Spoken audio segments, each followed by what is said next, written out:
লেস্টারের জীবন সাজানো জেলখানার মতো, যেখানে সে রোজ গুমড়ে গুমড়ে মরে। তার বউ আর মেয়ে দুজনেই তাকে অপদার্থ মনে করত। বাড়িতেও তার কোনো গুরুত্ব ছিল না, অফিসেও সে কোনো দাম পেত না। এত ভালো কাজ করা সত্ত্বেও তাকে কাজ থেকে ছাড়িয়ে দেওয়ার কথা বলা হচ্ছিল। ঠিক সে সময় লেস্টার যখন তার মেয়ের বাস্কেটবল ম্যাচ দেখতে যায় এবং মেয়ের বান্ধবী অ্যাঞ্জেলাকে দেখে, তখন সে প্রথমবারের মতো নিজেকে জীবন্ত অনুভব করে। অ্যাঞ্জেলার সৌন্দর্য তাকে এক অন্য জগতে নিয়ে চলে যায়। প্রথম দেখাই সে অ্যাঞ্জেলার প্রেমে পড়েছে। একটি কিশোরীর সামান্য সঙ্গ পাওয়ার নেশায় এক বাবা তার রক্তে ঘামে গড়া সংসারকে নিলামে তুলে দিয়েছিল আর নিজের মৃত্যুরই কারণ হয়ে দাঁড়িয়েছিল। আজ বলবো সে নিষিদ্ধ আসক্তির কথা, যা সুন্দর কিন্তু ভয়াবহ। ম্যাচ শেষে লেস্টার তার মেয়ের সামনে অ্যাঞ্জেলার সাথে ফ্লার্ট করতে শুরু করে। তার মেয়ে জেন এতে বিরক্ত হয়ে তাকে সেখান থেকে তাড়িয়ে দেয়, কিন্তু অ্যাঞ্জেলা এসব খুব উপভোগ করে। সে বলে ছেলেরা যখন তার দিকে এভাবে তাকায় তার খুব ভালোই লাগে, কারণ তখন সে বুঝতে পারে যে সে স্পেশাল, সে সবার থেকে বেশি সুন্দরী। জেন বা অন্য মেয়েদের মতো সে সাধারণ নয়, আর সব ছেলেরাই তার দিকে এভাবে তাকায়।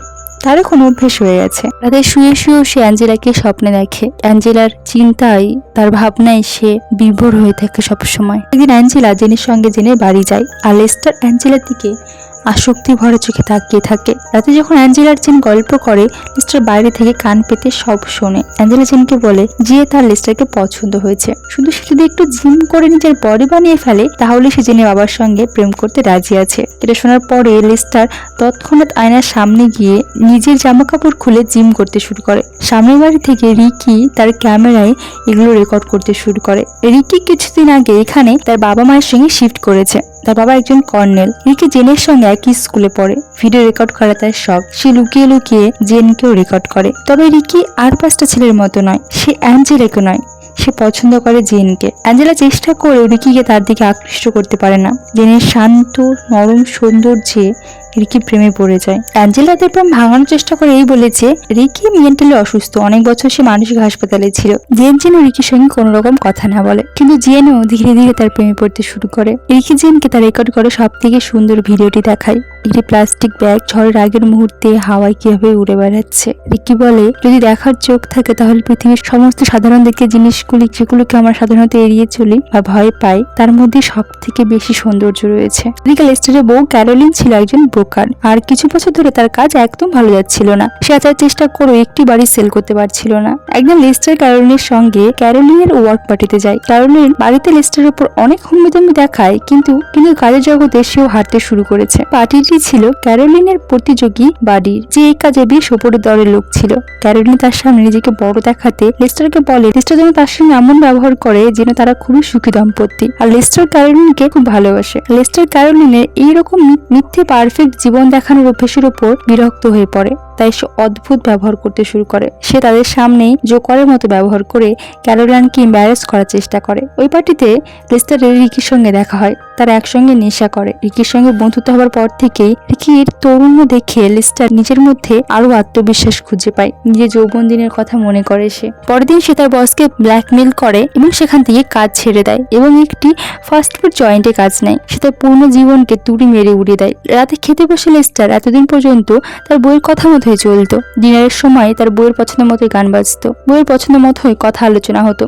কিন্তু সেদিন লেস্টার তার বইয়ের কোনো কথাও শোনে না, তার নিজের পছন্দ মতো গান চালায়। এরপর তার বউ কিছু বলতে গেলে সে রাগ দেখায়। ইচ্ছে করে বউকে মজা দেখানোর জন্য খাবারের বাটি ছুঁড়ে ফেলে দেয়। তার মেয়ের সঙ্গে সে বাজে ব্যবহার করতে শুরু করে। জিএন রিকিকে এসে বলে সে চায় তার বাবা মারা যাক। তার খুব কষ্ট হয় যে তার বাবা তার থেকে বেশি অ্যাঞ্জেলাকে গুরুত্ব দেয়। সে বলে তার বাবা যতটা গুরুত্ব অ্যাঞ্জেলাকে দেয় ততটা যদি তাকে দিত তাহলে তার জীবন কতটা সুন্দর হতো। রিকি বলে, ঠিক আছে, তুমি যদি চাও তাহলে আমি তোমার বাবাকে মেরে ফেলতে পারি। অ্যাঞ্জেলা আরো একদিন জেনের বাড়ি আসে। সে লেস্টারের সঙ্গে ফ্লার্ট করে, বলে যে লেস্টারের বডি আগের থেকে অনেক বেশি সুন্দর হয়ে গেছে, লেস্টার আগের থেকে অনেক হ্যান্ডসাম হয়ে গেছে। অ্যাঞ্জেলার এই কথায় লেস্টার আরো বেশি করে জিম করা শুরু করে, আর রিকির কাছ থেকে আরো বেশি করে নেশার পণ্য নেওয়া শুরু করে। তাতে লেস্টার তার বউয়ের পাশে শুয়েই তার গোলাপের মাঝে অ্যাঞ্জেলাকে কল্পনা করে নিজেকে স্পর্শ করতে শুরু করে। তার বউ তখন বলে লেস্টার যদি এমন খারাপ আচরণ করতেই থাকে তাহলে সে লেস্টারকে ডিভোর্স দিয়ে দেবে। লেস্টার বলে যে সেও ডিভোর্স দিতে রাজি আছে। ক্যারোলিন যদি লেস্টারকে ডিভোর্স দেয় তাহলে ক্যারোলিনের সব সম্পত্তি লেস্টারের কাছেই চলে আসবে, কারণ সবাই জানে যে লেস্টার একজন ভালো স্বামী। ক্যারোলিনও তার প্রতিযোগী বাড়ির সঙ্গে সম্পর্কে জড়িয়ে পড়ে। ক্যারোলিন যখন তার মেয়ের সঙ্গে নিজের মনের কথা শেয়ার করতে আসে, তখন জেন তার মায়ের সঙ্গে কোনো রকম কথা বলতে চায় না। তাই ক্যারোলিন দেখে চড় মারে। রিকি নিজের ঘর থেকে সেটা রেকর্ড করছিল। লেস্টার এরপর একদিন ক্যারোলিনের কাছে আসতে শুরু করে। ক্যারোলিনকে তার পুরনো যৌবনের দিনের কথা মনে করিয়ে দেয়, যে ক্যারোলিনকে সে ভালোবেসেছিল। এমন একঘেয়ে রাগী খুঁতখুঁতে ক্যারোলিনকে নয়, যে মানুষের থেকে জিনিসের টাকাকে বেশি দাম দেয়, বরং সেই ইয়ং ক্যারোলাইনকে, যার মধ্যে উদম্য ছিল, প্রাণ ছিল, যে টাকার থেকে বেশি ভালোবাসার দাম দিত। কিন্তু ক্যারোলাইন আবারও বলে, সোফাতে তোমার হাতের কফিটা পড়ে সোফা নষ্ট হয়ে যাবে, অনেক দামি এটা। তখন লেস্টার আবারও বিরক্ত হয়ে সেখান থেকে চলে যায়। এরপর লেস্টার ক্যারোলিনকে তার প্রেমিকের সঙ্গে দেখে ফেলে, তবে লেস্টার কোনো প্রতিক্রিয়া দেখায় না। তার জন্য এসব থেকে একদম সমস্ত অনুভূতি উঠে গেছে। কিন্তু লেস্টার দেখার পর বাডি ভয়ে ক্যারোলিনের সঙ্গে সম্পর্ক ছিন্ন করে ফেলে। ক্যারোলিন একদম একা হয়ে পড়ে। না লেস্টার তাকে মেনে নেবে, আর না বাডি তার সঙ্গে আর কোনো রকম সম্পর্ক রাখবে। নিজেকে তার ইউজলেস মনে হয়। সেদিন রাতে রিকি লেস্টারের ফোন পেয়ে লেস্টারকে ডাক দিতে এলে কর্নেলের তার উপর সন্দেহ হয়। সে ঘরে গিয়ে রিকি ক্যামেরা চেক করে, আর সে লেস্টারের জামা কাপড় ছাড়া জিম করা ভিডিও রেকর্ডটি দেখতে পেয়ে যায়। এরপর সে জানালা দিয়ে রিকি আর লেস্টারকে দেখতে পেয়ে ভুল বোঝে, ভাবে তাদের মধ্যে কোনো সমকামী সম্পর্ক রয়েছে। এরপর রিকি যখন বাড়ি ফেরে, সে রিকিকে খুব মারধর করে, আর রিকি তার বাবার ভুল বুঝক মেনে নেয়। তার বাবাকে আরও উস্কে দেয় এসব কথা দিয়ে, যাতে তার বাবা তাকে বাড়ি থেকে বের করে দেয় আর সে নিজের মতো জীবন কাটাতে পারে। আর কর্নেল সত্যি সত্যি তাকে বাড়ি থেকে বের করে দেয়। রিকি জেনের কাছে গিয়ে জেনকে জিজ্ঞেস করে সে এখান থেকে চলে যাচ্ছে চিরদিনের মতো, জেন তার সঙ্গে যাবে কিনা। অ্যাঞ্জেলা জেনকে যেতে বারণ করে, বলে জেনের মতো একটা সাধারণ মেয়েকে কেউ ভালোবাসতে পারে না, রিকি তাকে নিয়ে গিয়ে কোনো ক্ষতি করে দেবে। রিকি অ্যাঞ্জেলাকে বলে জেন কোনো সাধারণ অর্ডিনারি মেয়ে নয়, সে স্পেশাল, বরং অ্যাঞ্জেলা অর্ডিনারি, তার মধ্যে কোনো স্পেশাল কিছু নেই। জেন বলে অ্যাঞ্জেলা কখনো তার বন্ধু ছিল না, যদি সত্যি তারা বন্ধু হতো তাহলে অ্যাঞ্জেলা তার বাবার সঙ্গে এমন করতে পারতো না। এসব শুনে অ্যাঞ্জেলা কাঁদতে কাঁদতে নিচে নেমে যায়। ওদিকে কর্নেল কাঁদতে কাঁদতে বৃষ্টিতে ভিজতে ভিজতে লেস্টারের কাছে আসে। লেস্টার বুঝতে পারে কর্নেল কোনো কারণে খুব ভেঙে পড়েছে। সে কর্নেলকে সান্ত্বনা দেওয়ার চেষ্টা করে। কর্নেল বা লেস্টারকে কিস করে। লেস্টার তাকে প্রত্যাখ্যান করে, বলে সে ওই ধরনের মানুষ নয়। এরপর কর্নেল সেখান থেকে চলে যায়। ওদিকে গাড়িতে ক্যারোলিন খুবই ভেঙে পড়ে। সে তার জীবনের এই অবস্থার জন্য লেস্টারকে দায়ী মনে করে।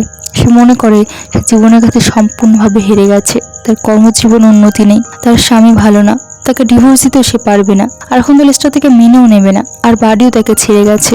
সেও তাকে ভালোবাসেনি। কান্নায় ভেঙে পড়ে সে, বন্দুকটা বের করে হাতে নেয়। বাড়ি ফিরে লেস্টার দেখে অ্যাঞ্জেলা ঘরের এক কোণায় বসে কাঁদছে। সে অ্যাঞ্জেলার কাছে যায়। অ্যাঞ্জেলা তার কাছে আসে। অ্যাঞ্জেলা লেস্টারকে কাঁদতে কাঁদতে বলে তার মধ্যে কোনো স্পেশাল কিছু নেই, সে একদম অর্ডিনারি। লেস্টার বলে অ্যাঞ্জেলা মোটেও অর্ডিনারি নয়, বরং লেস্টারের দেখা সব থেকে স্পেশাল কিছু হলো অ্যাঞ্জেলা। সে রোজ রাতে অ্যাঞ্জেলকে স্বপ্নে দেখে। তার দেখা সব থেকে সুন্দর কিছু হলো অ্যাঞ্জেলা। অ্যাঞ্জেলা লেস্টারের কথা শুনে খুশি হয়, তার কাছে কাছে আসে।